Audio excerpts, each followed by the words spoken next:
So the goal is 100 new churches and 50 churches transition to new leadership in the next 10 years. Today on the podcast, we're joined with special guest Pastor Lars and for the first time, Pastor Megan, who are the C3 Australia Regional Directors and also pastors of C3 Darwin. We're going to get to know Pastor Lars and Megan a little bit more. We're going to talk about the vision for C3 Australia and we're going to discuss why this is important for you and I. It's going to be a great podcast. Let's get into it.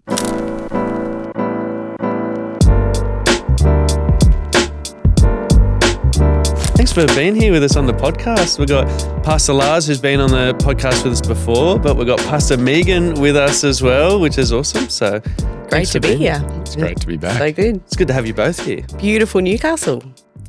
Sunny Newcastle. Yeah. Newcastle. Well, you guys visit a lot of places.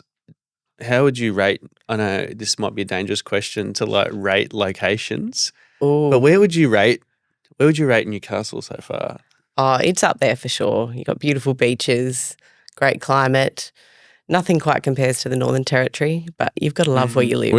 We do have to be diplomatic because as the regional directors of Australia, we can't be seen to be favouring one against the other. But what Newcastle does have going for it is it's New South Wales for start. Well, yeah, that's right. Go the Blues. So, amen. Yeah, although it wasn't a great week for the Blues recently. It wasn't. But we've got one more shot. Yeah. We'll get there. Yeah. But see, what Newcastle's got that Brisbane doesn't is city and a beach. Beautiful beaches. Oh, yeah. Great Brisbane beaches. doesn't have... No. It's not That's close to right. beaches. Newcastle's great. Yeah. Newcastle, I'm biased. It's got it all. So what I'm hearing is it's up there. It's You up can't there. have Right up there. favourites, but it's Totally. close. It's right up there. I have to say Western Australia is pretty up there as well. Western Australia. Shout out to all the Western Australians. Yeah, it looks Pretty beautiful. beautiful. Cool. Newcastle's good then. All right. It's in Love the, Newcastle. It's up there. Yeah. Yeah. Well, thank you. I like it. It's good to have you both here. And I'm looking forward to a convo today. And I've got a few rapid fire questions just to kind of get us warmed up, if that's cool. Kind of personal ones. But Megan, since you weren't here last time, I'll start with you if that's okay. Sure. Is that cool? Fire away. What meal could you eat every week and never get sick of? I have to go Atlantic salmon. Ooh. Yeah. Mm. Bit of a classy choice, I know, but could always go some Atlantic salmon, bit of broccolini, Yep. maybe some potato. They're the classic sides to some salmon, They isn't are. it? Yeah. Yeah. Yeah. Salmon sounds good. Pastor Lars, would be you. Oh, well, I can tell you, having lived this experience of when I was at university, at pizza. Yes. Yeah, I worked at the pizza restaurant and ate pizza every day of the week because I could get some leftovers at the end of the shift. Yeah. Did we talk about this in the last podcast? We might have. I worked at a pizza shop too. That was Right. my first job. And I didn't get sick of pizza. And so it sounds like you didn't get sick. No, You just, I could just keep going. yeah. And I still could. Okay, so pizza, Atlantic salmon, Yeah. Yeah. classy, chill. I like it. What's the first job you ever had, Pastor Megan? I'll go with you Oh, again. this is a good one, actually. My first ever job was in Sydney because I grew up in Sydney. There was a local pub, I guess you'd call it, that had like a family bistro, Mm. the Billabong family bistro to be specific. Okay. And I got the job of being in a massive koala suit to be for kids' parties, and we'd come and we'd do this certain song and dance along, and you'd get kicked by 9-year-old boys and Yeah, right. you'd kind of die in this How suit. did the song go? So In summer. Oh, there was a song. Did you have to sing a Go on. song? I didn't have to sing the song. It was recorded. She but had to sing the song. I won't even try. How long was that? Oh, it didn't last long, actually, probably 6 months. Yeah. Yeah, that sounds good. Pastor Lars, what was Yeah, your- look, was I- that the pizza shop or I- something else? Well, technically, I filled in for a mate when he was on holidays doing his paper run when I was Okay. like 14 or something. This was the first That job, was my first paid job. First paid job. And that's when I realised that, working probably wasn't for me.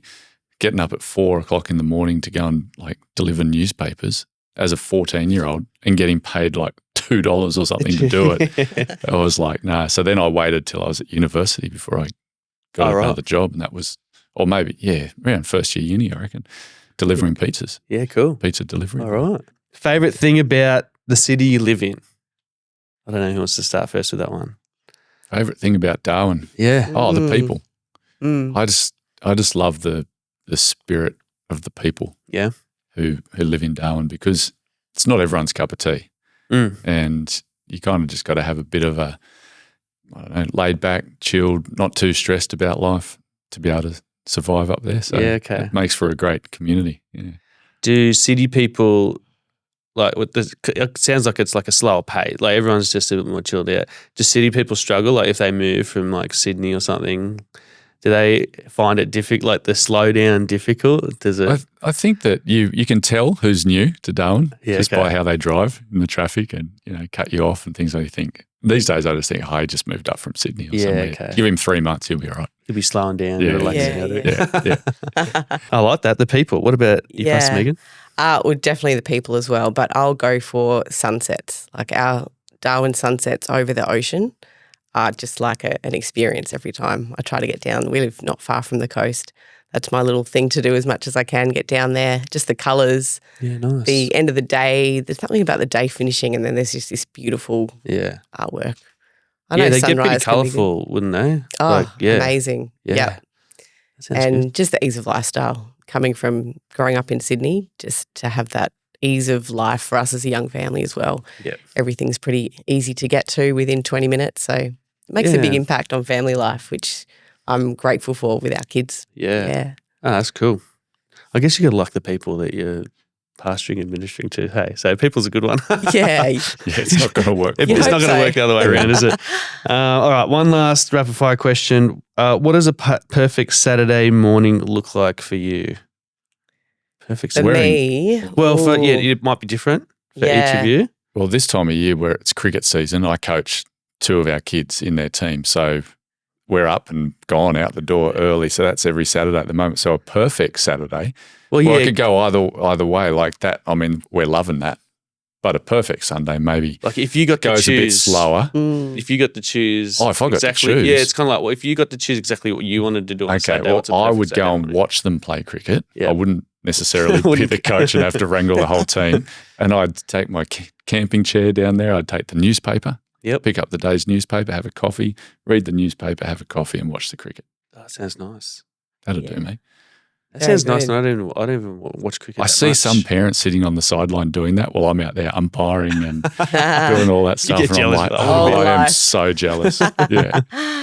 Yes. Okay, nice. What about yourself? For me, I've got my little towny cruiser bike, so I love we've got great bike paths. Yeah, okay. That's all along our coast. So it would be to go on a bit of a ride, coastal ride, then have a nice brekkie, coffee. Nice. Slow start. Yep. Is it an electric? Is that one of those electric cruiser bikes? No, just a. Oh, good. That's good. Old school. Pretty simple. Old school style. Yeah, normal bike. Turn the pedals. Yeah, that's what I'm talking about. Not going 80 kilometres an hour across the beach. No. Yeah. Well, we talked about the backstory of Pastor Lars a little bit in the last podcast, but you just mentioned you grew up in Oxford Falls. I did. Yeah. Most of your Christian life, or what? Mum and Dad got saved, like totally unchurched. Yeah. Got saved in 1985, I think. Yeah. I was about 7. So that was my only church experience. I went through kids' church, found my own personal walk with God as a young child, went through youth ministry, then went to Bible college. And cool. Yeah, kind of, I guess for me, had always felt this sense of maybe one day I'd like to be involved in a church plant or something. Didn't think I necessarily had to be a pastor, but it was like I'd love to be in. That was the environment, right? It was just like the call came. But then when, we met and the time came where we started feeling like, okay, we need to step out and either plant, or it ended up being taking on something in Darwin. It was like when the one day becomes today, that's when the the reality is like, whoa. But it's amazing when you step out in faith. You're equipped to a point, but I don't think you ever feel ready. And then you just step into it. You got to step out. You got to step out. There's not like it's like having a newborn baby, right? We've got Chris is a new parent, but like you don't feel ready, do you? Like no. Yeah. But you kind of are at the same time. That's right. Yeah, that's cool. And did you guys meet at Oxford Falls? How did you guys meet in college or? Oh, not quite. I actually did college just before Lars came and did college, and I was involved in youth leadership at the time. Okay. So I was working part-time in the office and then teaching the other days, and then Lars came on as the dean of the Bible college. Oh, right. So we kind of had a bit of an office, a couple of days a week, we'd have a little bit of crossover. Bit of crossover, She a had bit a of friendly. cubicle. Oh, right. That was right outside my office. Yeah. Ah. So every time I walked out my office, the first thing I walked past was Megan's cubicle. Yeah, right. And so I think Mondays and Fridays you were there. Yep. They were the You best remember? days of the There you week. go. Yeah. Yeah, it's etched in. Yeah.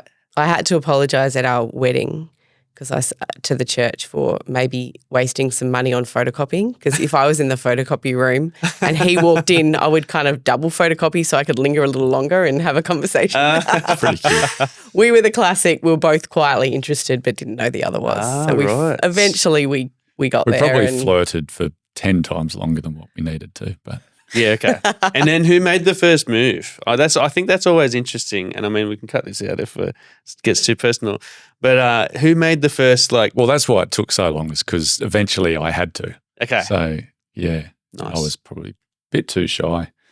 I'd let it die. I Oh, thought right. I hadn't told many people, but I was always like, if he asked me out, I would definitely say yes. Mm. But there was no signs that I could attribute any interest to. I'd had a bad experience where I'd asked a girl out years before that I liked, and I kind of got Just shut down. rejected. Yeah, shut Yeah. down. And I remember saying at the time, "Oh, stuff that. I'll never ask a girl out again." That was too painful. Yeah. And so subconsciously, that's kind of what held me back. I just wanted to make sure, Yeah. if I do ask her out, that she'll say You're not going to yes. get shut down. Yeah.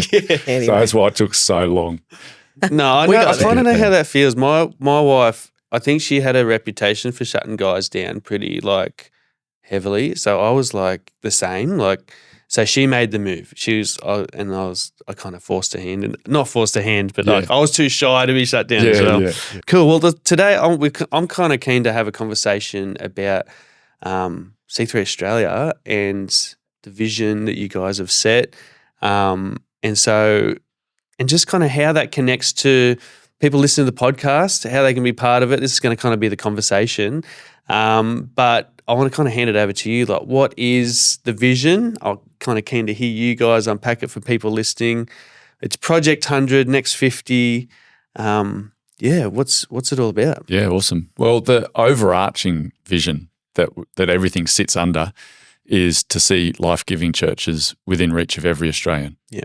And so then, if that's our vision, to see the life-giving churches all over Australia, in every city, every town, every community, then how are we going to go about doing that? And so we've set some targets and set some goals of what that might look like. And so that's where we've coined the phrases Project 100, which is what's the next 100 churches that we're planning. We've set a goal to plant 100 churches in 10 years, which is quite an ambitious goal in a lot of ways. Come on, yeah. And but we've also identified that demographically, a lot of our churches have been pioneered by incredible pastors and leaders who are in the baby boomer kind of age group, and their ministry kind of season is coming to an end where they'll hand over to the next generation. Yeah. And so we've identified 50 of our churches that are in that space as well. So 100 new churches and 50 great succession plans for churches.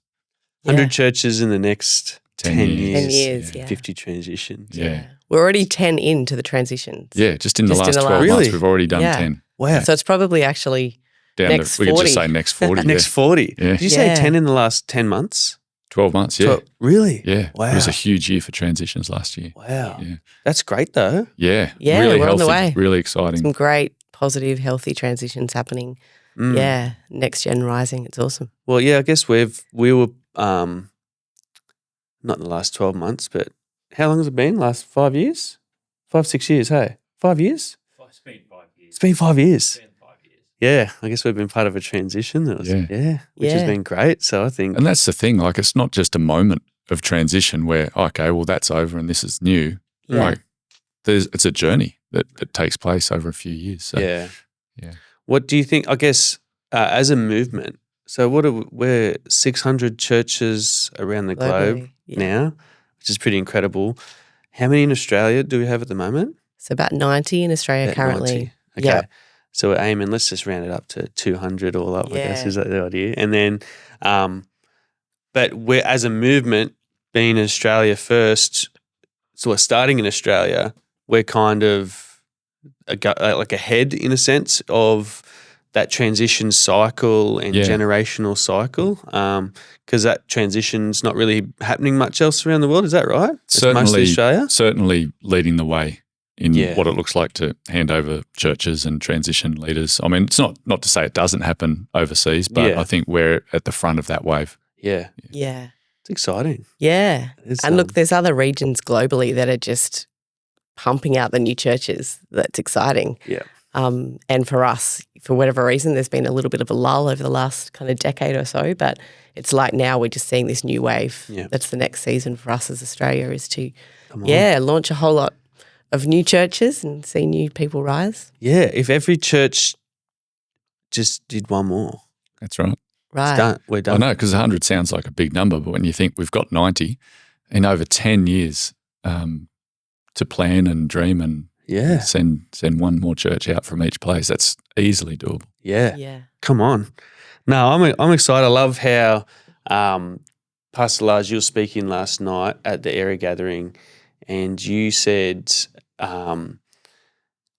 like you look at everyone as if they're a church planner. Did you want to unpack that a little bit? I thought that was awesome. Yeah, it's a new shift for me since we've been committed to church planting, and I've been challenged by things that I've heard people say about seeing more in other people, and there's people that, for example, in our own church that have been an incredible part of our team, but I've been challenged to look at them as, what if God had more for this person?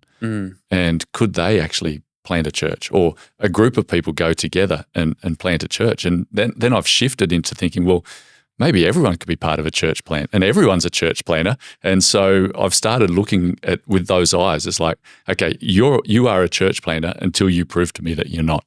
And so what would it look like to invest and to sow and believe and to train and disciple and mentor people into that direction? Yeah. So, You're a church planner until you prove to me that you're not. I like it. That's good. How many you guys have multiple locations or campuses now?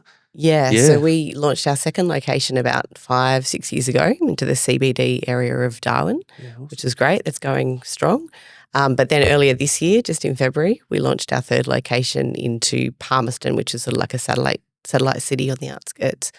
And the couple that are leading that had been our creative directors for about 10 years. Yeah, wow. Came in, and it was just one of those joys of a journey where, a bit like what Lars described, actually, you just see the potential and you give them opportunity to keep growing. And and it's an exciting season for them, stepping into a new realm of leadership with the whole team and reaching a whole new community of people. That's exciting. Yeah, so that's newly planted, the second one? Yeah, February. Yep. So that's Palmerston, and then there's one in the city. Yep. And then our other location is in the northern suburbs of Darwin, Malak. Yeah. Awesome. So, And how long how does that happen? Like, do people, you're talking about, like, you're seeing church planners, or do, I guess sometimes you call that out of people, or in your experience have, like, your creative directors, did they come to you one day and like, oh, we've got something in our heart happening, or like, how did that happen? I think it's a lining up of things. So we have had for a long time a sense that Palmerston needs a C3 church.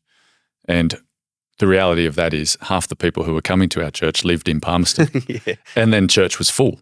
Yeah. And we do 2 services and it's packed out both services. And so the logical thing to do is either we need a bigger building or we need to start a church in Palmerston. And so we decided, no, we believe in, I'd rather more churches rather than just keep building one bigger and bigger and bigger. So we started talking about planning a church in Palmerston, and this particular couple who were part of our key leaders, something just rose within them when we started talking about it. So that's how those conversations started. They weren't, oh, we'll be the pastors. They're just like, we're in.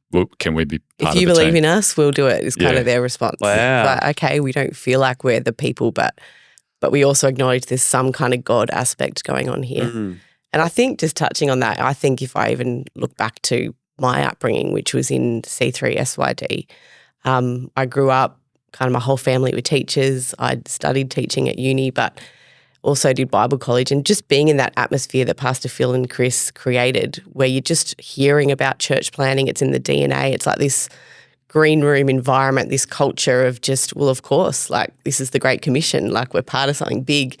And within that environment, here am I, just this little faithful Christian girl, but God's hand got on that. And I went, hang on, actually, there's a call. I want to be part of that. I didn't know what it would look like. And so I think we can do that in all our churches by seeding the vision, having that culture of, thinking beyond just the local church, that what else could be, how else can we keep reaching out? It's amazing what then God rides on and grips people's hearts, and the call of God gets awoken. And people step into it, and it's this unfolding journey. It's amazing. So for someone attending their local C3 church on a Sunday, what does Project 100 and Next 50 like actually mean to them personally? Because I think sometimes we get in our bubble of our own church world, like, or something, and we're not sure how that connects to the larger picture. Yeah, for sure. How would you help them maybe connect to the larger picture? What would you say to them? Well, I think there's a few levels to that. I think firstly, just knowing that you're part of something that is bigger, part of a bigger vision, being part of the C3 movement, a C3 family, is, hey, we're not just sitting here, just doing church, going through the motions. We're on mission, and God's calling us to greater things. And as being part of a local church, we are actually part of something that's a bit bigger. But it also then hopefully over time would lead to the question of, well, what could my role in this be? And is God calling me to more? And so I think that I'd love to encourage those sorts of questions as to, well, maybe my life as it looks right now is not everything that God has for me, and there's a new season in the future, and how could I contribute to this? And maybe people will be part of teams that go and plant churches. Maybe people could be the leader of those teams who go and plant churches. Maybe people just believe in the vision and think, I'm going to pray and add my prayers to see this happen, because it won't happen unless people are praying. And then there's so many ways that people can get behind it. It kind of something you said last night about a cruise ship and aircraft carrier. Did you want to unpack that a little bit? I feel like that phrase. I think you said it like 2 years ago at our like regional Australia gathering, and I was just like, oh, that image just hits so good. Like, what is that? Do you want to unpack that a little bit? I feel like that helps people maybe get out of their little bubble a little bit more. Yeah. So churches often can either be a cruise ship or an aircraft carrier. A cruise ship exists for the welfare and the entertainment and to feed those who are on board, and the aircraft carrier exists to launch people into mission. And I think that it's dangerous if you get used to the church being like a cruise ship and turning up to church and saying things like, oh, are we being fed? Or how was the music today? They were a bit off, or the preacher wasn't very good today, or nobody talked to me today, or all those sorts of things. That's for me. It's like that's cruise ship, and the church is not meant to be a cruise ship. The church is meant to be an aircraft carrier. So that's we exist there to launch people into the mission that Jesus is calling them into. Yeah. What are some other signs? What, like, say if someone's listening and they're like, Am I like a cruise ship person? Like, what are some maybe signs, like red flags in their world that like maybe you're being a cruise ship person? What would you say that those things are? I think it probably all boils down to, how's this meeting my needs? It's that kind of self-focused version of Christianity, which is the cruise ship mentality, which is okay, I think, when you first come into church, when you first discover Jesus and, you're discovering and finding your fit. But I think as you go on, you've got to have that revelation of the church and what it actually is, which is definitely God's way of reaching the world with the good news of the gospel, and having that mission focused, whether that's to your workplace every Monday to Friday, whether that's just carrying that mindset into your high school or your university or wherever you go. Obviously, some are called, part of that is going to be planning churches or being part of teams. But I think it's that missional mindset of, hey, we come together to worship, glorify God, but to also be equipped for what we do the rest of the week. So, Yeah, it's that consumeristic versus service kind of attitude, and not just service to church, like it's mission to the context you find yourself in, right? It's are we looking outward or inward? Are we just coming to church? Is church a buffet on a Sunday? I guess which is probably for people for the first time, like it's probably great. I think there's a whole generation of people who don't even want to be that, but they've just somehow that's how church has become for them. Yeah, wow. And I think part of the thing where, through COVID, I don't even want to talk about all that stuff, but a lot of people there was talk about people dropping out of church. I think people were dropping out of that. So I'm just going through the motions here. Like and it's the flip side of that same thing. I'm made for more. God's calling me to there's got to be more to life than just going through the motions. Yeah. And having church as that kind of vibe in my life. And so, but what does it mean to be part of the mission that God has for the world, and people kind of maybe deconstructing certain things and looking deeper into it. But I would say that it's actually the church, when it's properly activating people for mission, that's what people are hungry for and to be part of. Yeah. Do you think we're finding younger people like are catching that more? And it's like, and maybe some older people, like it's a bit night and day. Like younger people have caught that, like we're on mission, but then some cruise ship kind of Christians around them, like that you can tell the difference, and you're like, oh, that's really interesting. Even myself, there's been young people that are like coming in with like just a fresh fire or passion with purpose, and it's kind of made me question or go, oh, am I a bit too comfortable in that zone of my world? And so I find there's like some cruise ship Simo parts, and then there's some more missional parts. Yeah. But do you think it's helpful? Like I love C3, the C3 movement globally. I feel like it helps me take my eyes off. It looks bigger. I look beyond just here. Why is it so important? Why is the movement important, I guess? For the average person in a church, what else would you say is important about being part of the C3 movement in that regard? Yeah. I mean, I think for me it all comes back to what's the commission we've been given. There's the Great Commission, go into all the world, make disciples of all nations. So I think for me, I've always seen it as being part of the movement of C3 is a direct fulfillment of that in action. Yeah. So yes, we have a part and that's being fulfilled in our local church, and there's no discredit to that, but there's something empowering, there's something enlarging to your mindset and to your faith journey, I think, when you're aware that you're not only part of a local thing, but you're also part of something that's literally having global impact, going to the nations and doing the most effective discipleship strategy there is, which is the local church. Yeah.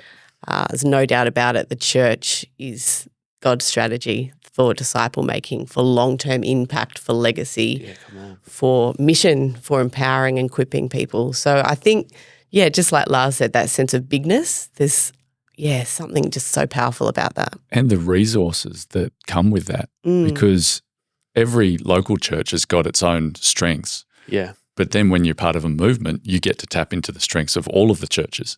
Yeah. So when we come together, like maybe at conference or area gatherings or different things and different things that we're running, like for church planters or whatever, we can get great leaders from across the movement, not even just in Australia, but globally, to come and sit with these people who've been there, done that, have experienced so many different things. And that's one of the things that I appreciate as a pastor, is that there's people in our church that there's other voices that they need to hear. Yeah. There's other experiences that they need to, other mentors that need to come around them to actually help them become all that they're called to be. So that's another benefit of just not being on our own. Yeah, totally. One of the joys for me is even at conferences and whatever, you see the relationships being formed between like a youth leader in Western Australia and a youth leader in Sydney, or and coming together. And then you see like there's literally people with decades of doing ministry life together. They're not in the same city, but through Zoom, through phone calls, through catch up, people holiday together.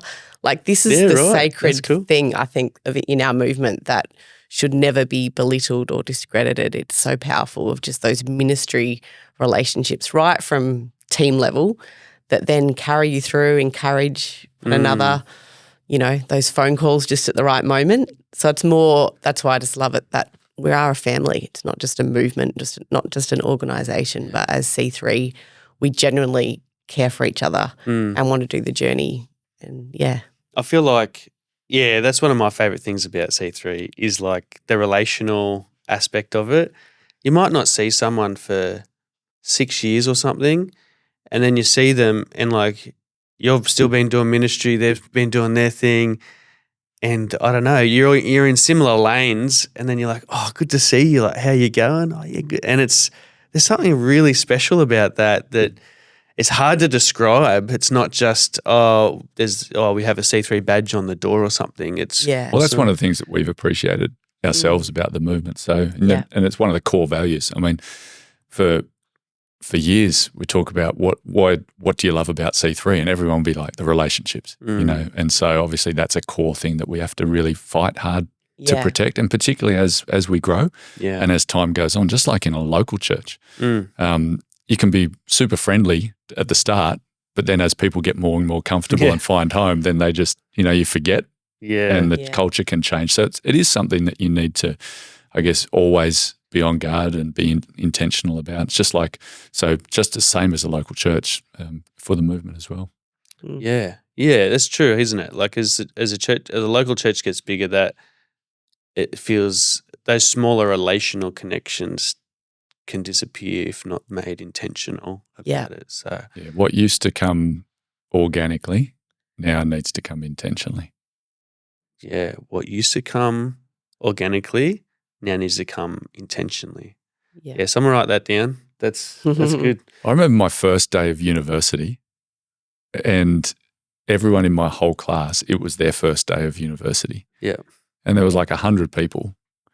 And that was the friendliest day of life I've ever experienced. I just remember going in there just going, everybody is so friendly and everybody is so nice. But then after 3 weeks, once you've made your friends and your groups, it just completely changed. And so it's being aware of that dynamic and always pushing back against that. Okay, just because you found your fit now doesn't mean that you've stopped being friendly to everybody else. All the small groups, you know, out there need to probably hear that too. Totally. No, that's awesome. I think we've been really blessed as a movement to have you guys leading, and excited I feel like there's going to be a massive wave of new church planting, young people. I feel it. After that last couple of conferences, there is the momentum and people's minds are on it, and I feel like faith is clicking and like rising in people. Yeah. So it's exciting. It's an exciting time. Yeah. Can I make a comment? Just an observation I've had, just even in the last few weeks since we had our national gathering and we had the church planting altar call and, you know, packed down the front, people down the aisles. Some people are saying like 150 people down there saying, hey, Lord, if you want me to plant a church, I'll go and plant a church. Like it's such an exciting moment. But a couple of observations that I'm seeing in terms of the groups of people, there's so many young people that are just, Jesus, if this is what you're calling me to, I'm all in, right? And there's obviously a long journey to be outworked for many of them, but it's such like that's how you want to be starting that journey.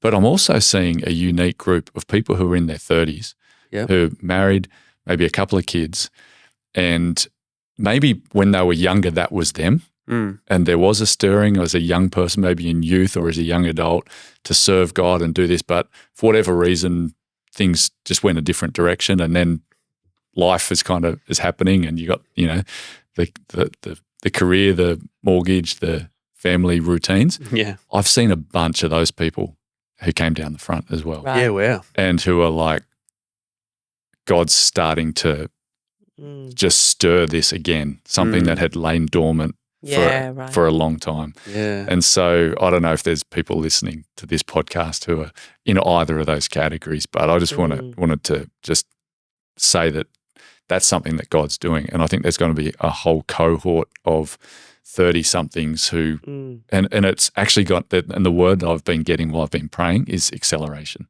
There's actually an acceleration. It's not like, okay, well, this is coming up again and we'll see what happens in 15 years. It's like, no, let's see what happens in the next 3 years. Yeah, right. Like Get ready. Get ready and start preparing right now. Come on. Yeah. What would you say if that is someone listening and they're like, you know, when you listen to stuff and God starts to, you feel that it's hit, I don't know, it's like the Holy Spirit's like, hey, he's talking to you. If someone's feeling that right now while they just listen to you say that, what do you think their best next step? What do they do with that? Because I think, like, where do they go with that? I guess there's probably lots of things going on in their head like, oh, I don't know, is that you, God? Oh, that's pretty scary. Yeah. What do they do? I mean, I would think the first thing is have a conversation with your lead pastor, and sometimes just verbalizing that desire, that seed of that call is probably one of the most significant steps. Yeah. Where it can feel like, oh, I'm putting myself out there a little bit. But I tell you, every pastor's going to want to hear that someone is, and, pastors, the greatest thing they could do is release someone into God's call for their life. So I think just, going to your pastor and just saying, what do you think? It's a great question to ask. Okay. What do you think? Yeah, and what do you think my next step is? And that's where there's no blueprint. Like, we're putting together some training pathways currently as a C3 executive team to really help and come alongside pastors, knowing that not every pastor might even feel equipped to coach and lead and equip someone. Yeah. But I think, just asking that question, what is my next step? There's a lot of wisdom in there. They're welcome to reach out to C3 Australia on the website and just say, hey, I'm sensing this call, and we come alongside pastors and we'll find what we'll discern to be the next best step of training and equipping. Yeah. Do you think it's even worth, like, I could imagine if anyone's like me, they're like, oh, I've got to figure it all out before I go and talk to my pastor. You know what I mean? Like, I've got this thing. Or do you think even if they've got a niggle, go start the conversation? Like, just 100%. don't try and figure it all out. Is that what you reckon? Totally. You want to, ideally, you would bring your pastor on that journey. Yeah.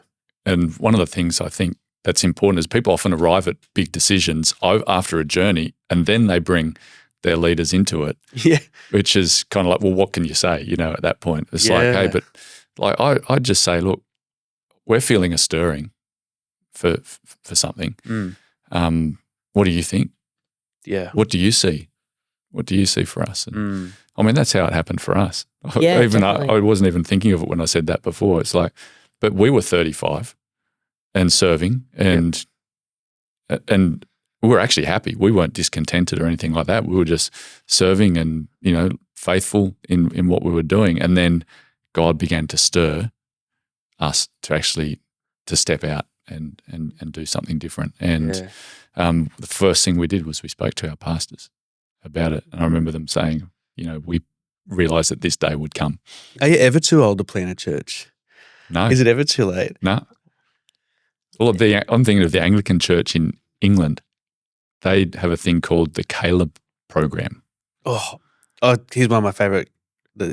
Yeah. So Caleb, in that scripture in the Bible, he's like, give me that mountain. Yes. And he's like 80 years old or something. He goes and takes the mountain. Yeah. And so they've got this program for retired, whatever you did as a career. You're now 65 and you're thinking, I'm not ready to pack up and, go into a nursing home. I want to have a crack still. 65 still young? Yeah.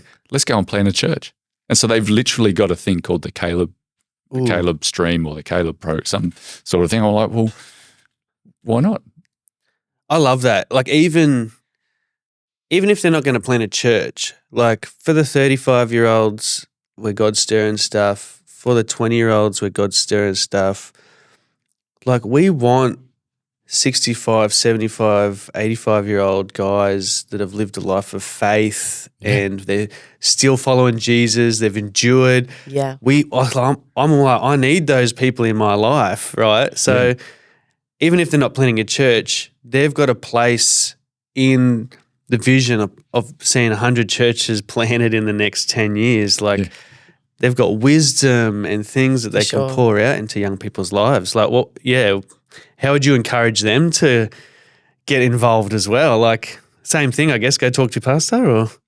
Yeah, totally. I mean, I think as well, when you think church planning, it's a team thing. Yes, there'll be a couple or an individual maybe called to actually lead it, but it requires a team. Yeah. Like there are so many parts. Prayer, like some of those people, just if they've felt their call, and I know there are many out there, that just to pray and cover this whole next season in prayer, that the God opportunities open, the miracles unfold. We talked about planning in Palmerston in February. So that's 5 months ago.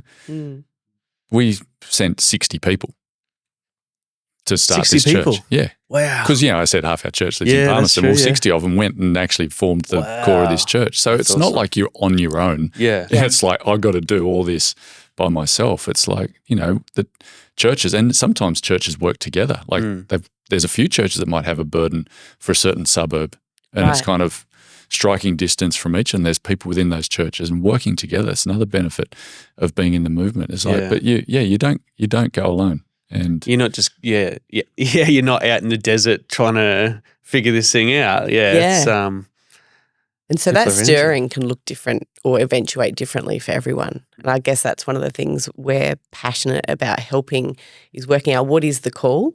Because, some people are called clearly, they've got that pioneer church planter. Other people, they're maybe called, but it's a location, they're going to flourish better in a location pastor kind of model. For others, it's like, I'm called to lead, but maybe I am better taking on from someone else when there's a need. So there's all these different roles within the vision that different people will be wired for and called for and graced for. And so I guess that's our heart as well, to try and get the right people in the right spots. yeah. But also then on team, because it takes a team. Yeah. I think it's interesting you touched on that as different personalities, because I think in the past, or when I was a young guy, like growing up in youth in the, how do I date myself? Like the 2005 to 8 era, it was like, if you're going to be a pastor or a church planner, you're this like mega personality, CEO, entertainer, comedian. Like you had to be this huge kind of person.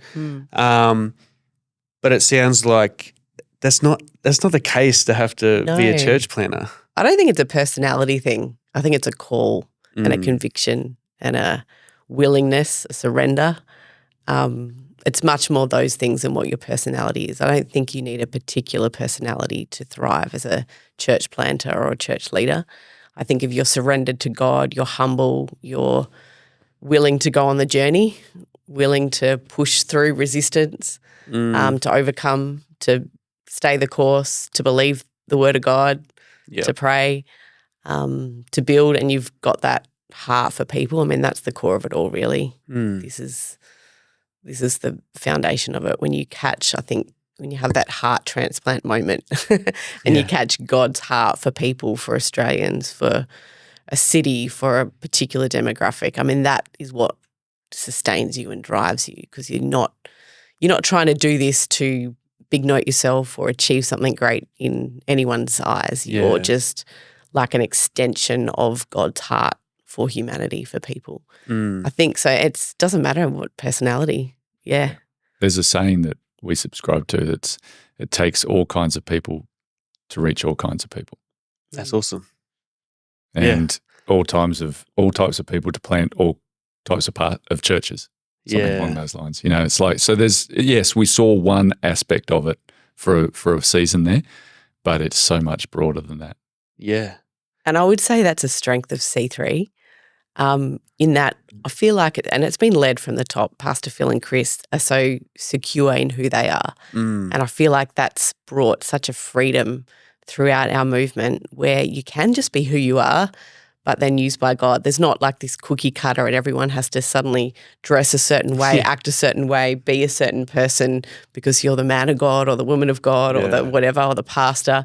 It's just be you and allow the Holy Spirit to flow through you. And that's one of the great strengths. I mean, I love looking around. Yes, there's a common culture in C3, but there's so much so much diversity. diversity. Yeah. So good. Yeah, you're right. The culture is strong. But then even at like the regional Australia conference, different voices, so many different personalities and different, I guess, skills like teachers, storytellers, like, yeah, the diversity is awesome. Yeah. It's kind of what makes it feel like a big family gathering almost. And I think that's how you referred it to at conference. So if you could give like one or two pearls of wisdom or advice to a young person who feels like they've got a call on their life, and that includes the 35-year-olds. What would that be? If you could have one thing to kind of share with them? I'd probably say, number one, be faithful and fruitful where you are. Yes, have the conversations when there's a stirring from God, but I think there's nothing that's a better foundation for all that's to come by just being faithful and fruitful and consistent with where you are, and then trust that God is going to open up. Yeah. That's definitely part of it. And then in that, which I guess is the second thing, is know that when things do open up, there is grace for every season. So one of the big things I've always felt like when a new level of responsibility or something new to step in, I'd always feel like I'm not ready but it's amazing when you step into it just by saying yes, there's like a grace that comes. Oh, yeah. So trust that there's grace. Yeah. That's powerful. Yeah. Otherwise, people might be, they just won't take that step maybe. So Yeah. trust there's grace. Pastor Lars. Mine just fits in with that exactly. One of the great Australian values that we love as Australians is people who just have a go. And so when the moment comes, yes, and there's grace for it, but have a go. Yeah. Like step into it. Don't hold back because of fear. Just step out and believe God and take a step of faith. It's always going to involve a step of faith. It's never perfectly laid out. You know, there's always going to be wasn't expecting that. No, I'm still going to go. Yeah. I'm still going to have a crack. I feel like the disciples embodied the Aussie have a crack kind of attitude and spirit. No, I love that. I think that's awesome. Before we finish our conversation, I've got a couple of kind of vision edition rapid fire questions to finish with, if that's okay. Pastor Megan, what's one suburb in Australia you'd plant a church in tomorrow? Like if you just got to choose. That's a tricky question. I know. It's not a favourite suburb. Yeah. It's just like, put one there. The diplomatic right answer is wherever God called me. Yeah. Because I think you don't want to go without sensing a sense of God's call. Yeah. But I will say we were in Western Australia in February in Busselton down near the Margaret River. Okay. And it was just this pristine day. And I was like, far out, someone's got to plant a Someone's church got here. to plant a church. But I haven't been there in winter, so I'd probably change that. That was a beautiful summer day near the vineyards on the coast. Margaret River. Just church in summer then. The real answer is wherever God's got to call you. That's a cop out. Of course. Wherever God calls you still got to choose. What about you, God Pastor bless Lars? it. Where would you just like, if you could drop a pin tomorrow in a church? Alice Springs. Alice Springs. I love Alice. Yeah. And they need more life-giving churches there. Yeah. That's cool. That's cool. Someone listening, maybe God's calling to plant in Alice Centre of Springs. Australia, come on. Biggest myth about church planting. What do you think the biggest myth about church planting Oh, that's easy. That's easy. Is that you have to be this superhero kind of person to go and do it. That's the biggest. That's the biggest myth.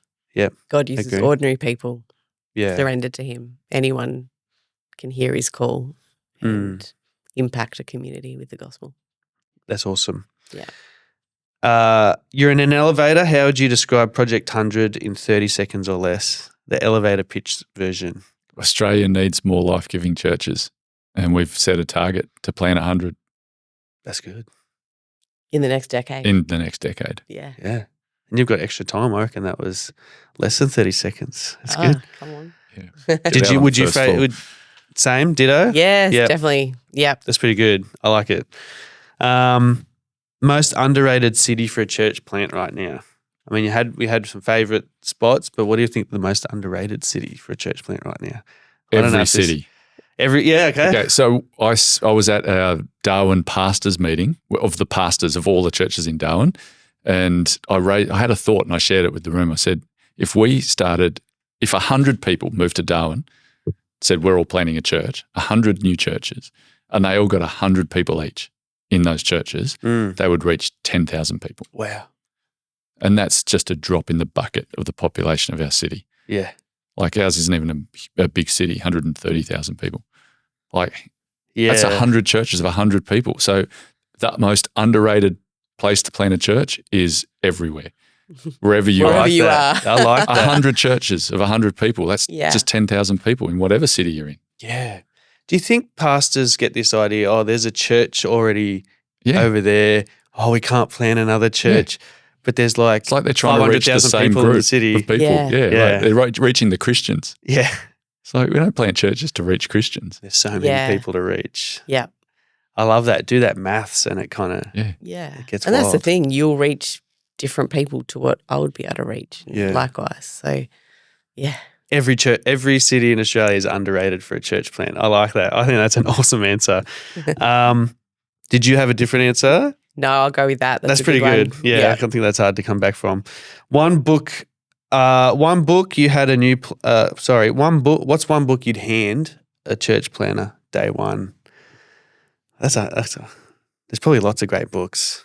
You can't say the Bible. Oh, look. Yeah, I was going to say the Bible, but well, I'll go Faith by Pastor Phil. That's a good one. Yeah, okay. Spirit of faith. Yep. You got to have faith if You you're gotta going to step out and make it. It's not without opposition, obviously. Yeah. It's the greatest call ever, but I think you need that spirit of faith. Yeah, So I'd just been reading that, getting a spirit of faith. that's good. I'm going to go for The Master Plan of Evangelism by Robert Coleman, Okay. which is a bit of a classic. Yeah, it is. It'll just teach you how to make the right kind of disciples. Mm. And then once you're making the right kind of disciples, the thing does its own thing. The kingdom of God does its thing. Yeah. The Master Plan of Evangelism. Evangelism and Faith by Pastor Phil. Love that. Hey, thanks so much for being on the podcast with us today. It's been great. Awesome, and so blessed to have you guys. And thank you so much for just leading us so well. And we're excited about the vision and to be part of it. Yeah, let's go. So thanks for being with us. Awesome. Really Thanks for appreciate having it. us. It's been great.